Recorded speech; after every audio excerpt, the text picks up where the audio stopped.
Hello everyone, स्वागत है आप सभी का हमारे इस यूट्यूब चैनल में। तो आज की इस क्लास में हम कराने जा रहे हैं कक्षा 7 जेसीईआरटी बोर्ड मतलब झारखंड बोर्ड के बुक का भूगोल का अध्याय 6 जो कि है प्राकृतिक वनस्पति एवं वन्य जीव का कंप्लीट क्वेश्चन आंसर। तो चलिए स्टार्ट करते हैं। तो क्वेश्चन से बताने से पहले मैं आप लोग को बता देना चाहता हूं कि इस चैप्टर का हमने बेसिक थ्योरी अच्छे से कंप्लीट करा चुका है। अगर आपने उसे नहीं देखा है तो डिस्क्रिप्शन में आपको लिंक मिल जाएगी या प्लेलिस्ट में आप जाके उसे देख सकते हो। उसको देखने के बाद आप क्वेश्चन से देखेंगे तो आपको ज़्यादा समझ में आएगी। तो चलिए स्टार्ट करते हैं। तो पहला है कि रिक्त स्थानों की पूर्ति कीजिए, ठीक ना।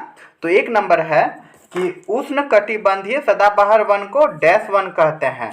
तो इसका आंसर हो जाएगा उष्णकटिबंधीय वर्षा वन। मतलब उष्णकटिबंधीय सदाबहार वन को उष्णकटिबंधीय वर्षा वन भी कहा जाता है। क्लियर। दूसरा है ग्रीष्म ऋतु में डैश वन के वृक्ष अपने पत्ते गिरा देते हैं। तो ग्रीष्म ऋतु में कौन से वन? पर्णपाती वन, ठीक ना। उष्णकटिबंधीय पर्णपाती वन अपने पत्ते गिरा देते हैं। क्लियर। तीसरा है कि शंकुधारी वन की लकड़ियां डैश होती है। तो शंकुधारी वन की लकड़ियां क्या होगी? लंबे तथा नरम होती है। क्लियर। अगला है कि भारत में सर्वाधिक डैश वन पाए जाते हैं। तो भारत में सर्वाधिक कौन से वन पाए जाते हैं? तो इसका हो जाएगा उष्णकटिबंधीय पर्णपाती वन पाए जाते हैं। आगे है कि अंगूर संतरा जैसे रेशेदार फल डैश प्रदेशों में पाया जाता है। तो इसका हो जाएगा भूमध्य सागरीय वन, ठीक ना। तो हम लिख सकते हैं कि अंगूर संतरा जैसे रेशेदार फल भूमध्य सागरीय वन प्रदेशों में पाए जाते हैं। क्लियर। चलिए आप जानते हैं सही गलत। तो क्वेश्चन नंबर 2 है कि सही उत्तर लिखे। तो पहला क्वेश्चन है इसका कि शंकुधारी वन की एक महत्वपूर्ण वृक्ष प्रजाति है। तो हमने थ्योरी सेक्शन में बताया था, इसका आंसर हो जाएगा चीड़, ठीक है। शंकुधारी वन में चीड़ ये हो जाएगा। अगला है पंपास घास स्थल पाए जाते हैं। तो पंपास घास स्थल कहाँ पाए जाते हैं? तो इसके बारे में चलिए यहाँ पे देखिए लिखा हुआ है पंपास मेरा यहाँ पे दिया हुआ है जो दक्षिण अमेरिका में पाया जाता है, ठीक ना। दक्षिणी अमेरिका में, और दक्षिणी अमेरिका का एक भाग होता है जो होता है अर्जेंटीना, ठीक ना। दक्षिण अफ्रीका में है और यही अमेरिका में, सॉरी, तो यही हो जाएगा अर्जेंटीना। क्लियर। अगला है कि उष्णकटिबंधीय घास स्थल का एक सामान्य जानवर है। तो उष्णकटिबंधीय घास स्थल का सामान्य जानवर क्या हो जाएगा? हो जाएगा जिराफ। चलिए आगे देखते हैं अब। तो आगे है उत्तरी अमेरिका में पाए जाने वाला प्रमुख घास मैदान है। तो इसका आंसर हो जाएगा पेरीज, ठीक ना। यहाँ पे पेरीज लिखा है, पेयरी होता है, प्रेयरी, ठीक ना, यरी होता है, ठीक ना। तो ये शायद मिस प्रिंट हो गया होगा इसी कारण। तो यही हो जाएगा कि पंपास, स्टेपिज और वेल्थ ये तुम्हारा उत्तरी अमेरिका में नहीं पाया जाता है। चलिए आगे देखते हैं। सागवान वृक्ष किस प्रकार के वन में पाया जाता है? तो सागवान वृक्ष हमारा उष्णकटिबंधीय पर्णपाती वन में पाया जाता है। क्लियर। तो आगे का अब है तीसरा नंबर कि निम्नलिखित प्रश्नों को एक वाक्य में उत्तर दीजिए। तो पहला क्वेश्चन है देवदार वृक्ष किस प्रकार के वन में पाए जाते हैं? तो चलिए देख लेते हैं इसका भी आंसर। तो इसका आंसर हो जाएगा शंकुधारी वन। क्लियर। आगे है कि दूसरा नंबर कि विश्व के किस भाग में उष्णकटिबंधीय पर्णपाती वन पाया जाता है? तो इसके बारे में हम लिख सकते हैं कि उष्णकटिबंधीय पर्णपाती वन एशिया के मानसूनी प्रदेश, ठीक है, और मध्य अमेरिका, पूर्वी ब्राज़ील, उत्तरी ऑस्ट्रेलिया तथा पूर्वी अफ्रीका में पाया जाता है। इतना लिख देंगे मेरा आंसर हो जाएगा। चलिए अगला क्वेश्चन देखते हैं। तो अगला क्वेश्चन है कि अधिक वर्षा तथा ताप वाले क्षेत्र में किस प्रकार के वन पाए जाते हैं? तो इसका आंसर हो जाएगा उष्णकटिबंधीय सदाबहार वन। बताए थे पढ़ाने में, चैप्टर पढ़ाए थे तब कि उष्णकटिबंधीय सदाबहार वन के पत्ते नहीं झड़ते हुए सदा हरे भरे रहते हैं, घने रहते हैं, ठीक ना। क्यों? क्योंकि वहाँ पे अधिक वर्षा और ताप मिलती है। आगे चलिए देखते हैं। तो क्वेश्चन नंबर 4 है लघु उत्तरीय प्रश्न। तो लघु उत्तरीय प्रश्न मतलब छोटा सा आंसर देना है। तो इसका 1 नंबर हो जाएगा कि वनस्पति का विकास किन 2 कारणों पर निर्भर करता है? तो वनस्पति का विकास 2 कारण हम लिख सकते हैं कि एक हो जाएगा तापमान और एक हो जाएगा वर्षा। इसी कारण वनस्पति का विकास पर निर्भर करता है, ठीक ना। वर्षा जितना होगी वनस्पति उतना फलेगा फूलेगा, और तापमान भी जरूरी है, ठीक ना। ये दोनों चीज़ महत्वपूर्ण भूमिका निभाती है। आप ये दोनों सिर्फ ले सकेंगे तो आंसर हो जाएगा, इतना नहीं भी लिखेंगे तो कोई बात नहीं, ठीक ना, क्योंकि ये लघु उत्तरीय प्रश्न है, छोटा सा लिख सकते हैं। तो ये हम लिख सकते हैं कि वनस्पति का विकास निम्न 2 प्रकार पर निर्भर करता है, 1 नंबर तापमान, दूसरा वर्षा। चलिए दूसरा देखते हैं। तो दूसरा क्वेश्चन है कि प्राकृतिक वनस्पति को किन 3 मुख्य श्रेणियों में बांटा गया है। तो चैप्टर पढ़ाने के समय बताया था हमने कि प्राकृतिक वनस्पति को 3 मुख्य श्रेणियां में बांटा गया है। पहला नंबर में हो जाएगा वन, दूसरा में हो जाएगा घास स्थल और तीसरा हो जाएगा कांटेदार झाड़ियां। क्लियर। चलिए अब देखते हैं अगला क्वेश्चन। तो अगला है कि विश्व के किस भाग में शीतोष्ण सदाबहार वन पाए जाते हैं। तो इसका आंसर हो जाएगा कि शीतोष्ण सदाबहार वन मध्य अक्षांश के तटीय प्रदेशों में पाए जाते हैं। क्लियर। इतना हम लिख देंगे तो मेरा आंसर हो जाएगा, लेकिन इसमें थोड़ा एक चीज़ और ऐड कर देंगे। यहाँ पे मेरा छूट गया था कि शीतोष्ण सदाबहार वन मध्य अक्षांश, यहाँ पे आप लोग जोड़ दीजिएगा मध्य अक्षांश में कहाँ से कहाँ तक। तो मेरा हो जाएगा यहाँ पे 30 डिग्री से 40 डिग्री, ठीक ना। यहाँ पे आप लोग जोड़ दीजिएगा, इतना कर दीजिएगा, ठीक ना। 30 डिग्री से 40 डिग्री अक्षांश पे, ठीक ना। जो अक्षांश पे पाया जाता है मध्य अक्षांश कहाँ से कहाँ तक, 30 डिग्री से 40 डिग्री अक्षांश पे के तटीय प्रदेशों में पाए जाते हैं। यहाँ तक लिख देंगे, मेरा आंसर हो जाएगा। क्लियर। अब आगे हम ऐड कर सकते हैं नॉलेज के लिए, ठीक ना। आगे हम लोग जान सकते हैं कि उत्तरी गोलार्ध में ऐसे वन दक्षिण पूर्वी अमेरिका, दक्षिणी फ्रांस, इटली, बुल्गारिया, तुर्की, इजराइल आदि तथा दक्षिणी गोलार्ध के मध्य चिली एवं दक्षिणी पश्चिमी ऑस्ट्रेलिया में पाए जाते हैं, ठीक ना, पाए जाते हैं। इतना सिर्फ समझने के लिए बताया कि कहाँ कहाँ पाए जाते हैं। आपको वहीं तक लिख देंगे तो आपका आंसर हो जाएगा, क्योंकि ये लघु उत्तरीय प्रश्न है। आई होप आप लोग को अच्छे से समझ में आ गया होगा। चलिए अब आगे देखते हैं। आगे है कि उष्णकटिबंधीय पर्णपाती वन की लकड़ियों के 2 उपयोग। तो इसके आंसर हो जाएगा कि 2 उपयोग क्या क्या हो जाएगा। उष्णकटिबंधीय पर्णपाती वन के लकड़ियों के 2 उपयोग हो जाएगा। 1 नंबर फर्नीचर बनाने में और दूसरा हो जाएगा आपका यातायात एवं निर्माण सामग्री बनाने में। क्लियर।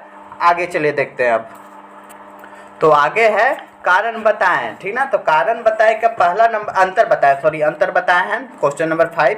उसमें पहला क्वेश्चन है कि उष्णकटिबंधीय घास स्थल तथा शीतोष्ण घास स्थल, इन दोनों के बीच अंतर बताना है। तो इसको हम पहले अलग अलग कर लेंगे। एक साइड हम लिख देंगे अंतर बताना है, तो एक साइड लिख देंगे उष्णकटिबंधीय घास स्थल और दूसरे साइड लिख देंगे शीतोष्ण घास स्थल।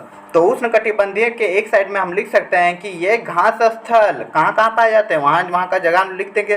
तो ये घास स्थल अफ्रीका के भूमध्य रेखा के दोनों तरफ, ठीक ना, अफ्रीका के भूमध्य रेखा के दोनों तरफ, ब्राज़ील की पठारी भागों में और भारत के दक्कन के पठार एवं ऑस्ट्रेलिया के उत्तरी भागों में पाया जाता है। क्लियर। यहाँ तक एक भाग लिख देंगे और इसमें शीतोष्ण घास स्थल में हम लिख देंगे कि यह मध्य अक्षांशीय क्षेत्रों और महाद्वीपों के भीतरी भागों में पाए जाते हैं। क्लियर।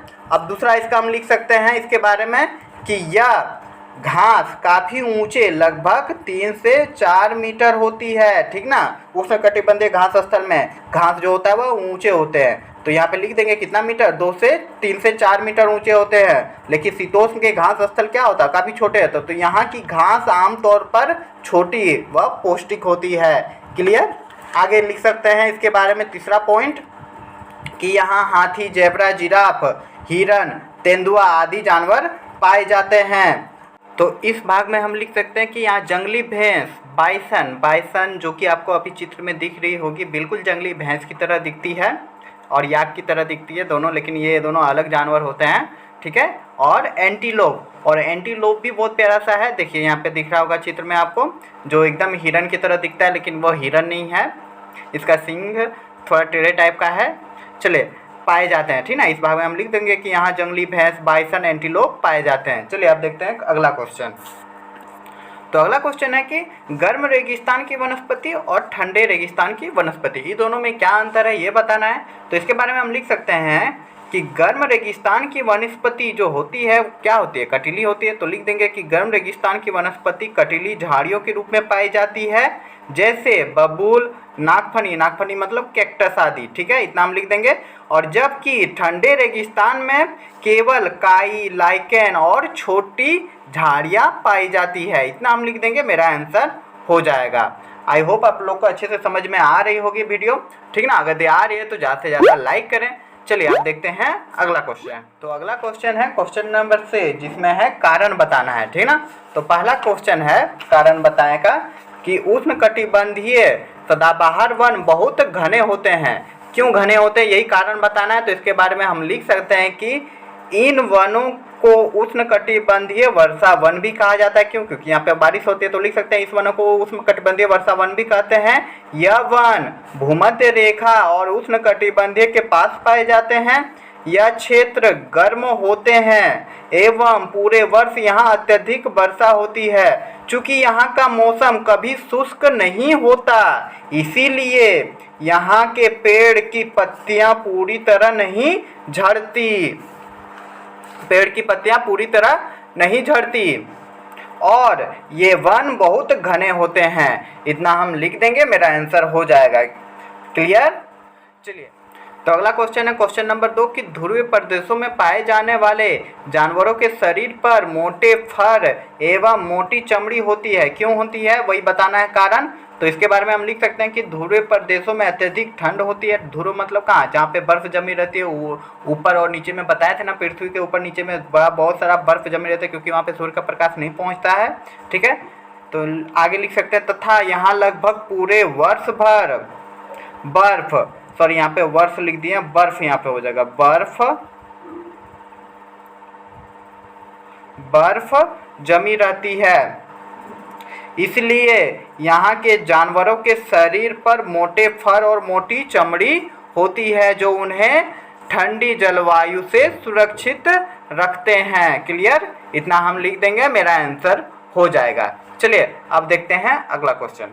तो क्वेश्चन नंबर 7 जो कि दीर्घ उत्तरीय प्रश्न, इसमें पहला क्वेश्चन कह रहा है कि सदाबहार वन और कटीली झाड़ियों में अंतर स्पष्ट करें। तो सदाबहार वन और कटीली झाड़ियों के बारे में बताना है।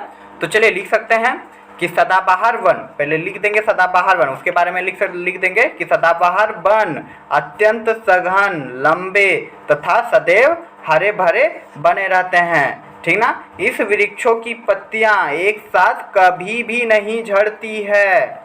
इन वनों का विस्तार वहीं पाया जाता है जहां 200 सेंटीमीटर से अधिक वर्षा होती है एवं वर्ष भर उच्च तापमान पाया जाता है। क्लियर। इतना लिख देंगे सदाबहार वन के बारे में। और कटीली झाड़ियों के बारे में चलिए जान लेते हैं। कटीली झाड़ियों के बारे में लिख सकते हैं कि यह शुष्क रेगिस्तान जैसे प्रदेशों में पाई जाती है जहाँ तीव्र गर्मी और बहुत कम वर्षा होती है।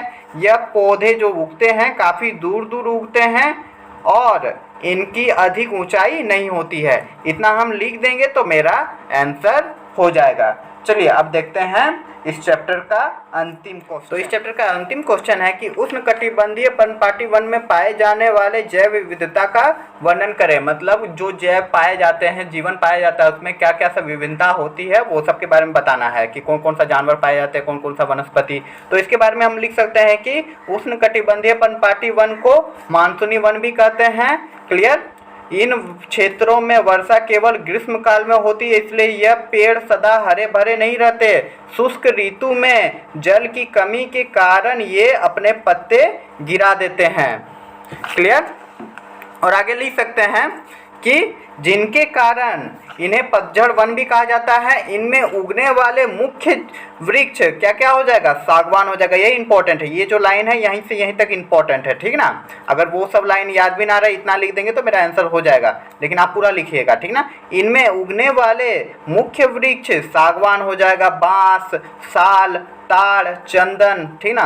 ताड़, चंदन, शीशम, देवदार और महोगनी, बेंत, आम, जामुन, नारियल, बरगद तथा नीम है। और यहाँ कौन कौन से जानवर पाए जाते हैं वो भी लिख देंगे, क्योंकि जैव विविधता बोला है तो यहाँ हाथी, लोमड़ी, बंदर, सियार, एवं सुअर आदि जानवर पाए जाते हैं। इतना हम लिख देंगे, मेरा आंसर कंप्लीट हो जाएगा। ठीक है, तो यहाँ पे ये चैप्टर समाप्त होता है। आई होप आप लोग को अच्छे से समझ में आ गया होगा ये चैप्टर। अगर मैं पढ़ाने का तरीका अच्छा लगा तो आप हमें सपोर्ट कर सकते हैं इस चैनल को ज़्यादा से ज़्यादा सब्सक्राइब करके और अपने दोस्तों के भी ज़्यादा से ज़्यादा शेयर करके। तो चलिए मिलते हैं अब अगले चैप्टर में अगले क्लास में।